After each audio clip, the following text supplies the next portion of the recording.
રામ રામ ડાયરા ને તો જો અત્યારે આપણે તળાવ વિસ્તારની અંદર આવ્યા છીએ પાળા ખોળવા માટે.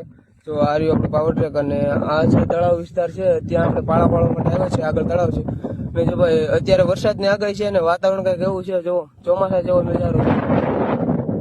ચારે બાજુ કાળા ઘૂમ વાદળો ને જો આપણે 6 થી 7 વીઘાના પાળા ખોળવા છે અને પછી આની અંદર હજી તો પ્લાવ આપવાના બાકી છે, રોટાવીટર આપવાનું બાકી છે અને આ તળાવ વિસ્તાર છે ને એમાં હજી તો આપણે 7 થી 8 પડા ખેડવાના બાકી છે અને બધા જ પડા રોટાવીટર રાખવાના બાકી છે અને હજી જો પાળા ખોળવાનું જ્યારે કામ શરૂ છે અને આપણી સાથે છે પાવર ટ્રેક.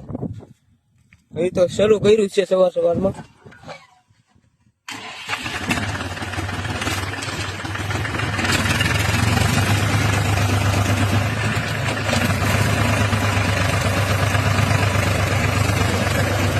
તો આવો છે કઈક ભાઈ નજારો. વાતાવરણ ભાઈ છે ને અત્યારે કઈક એવું છે કઈ ઘટે જ નહીં. ચોમાસા જેવી ફિલિંગ આવે ભાઈ જો ચારે બાજુ કાળા ઘૂમ વાદળો.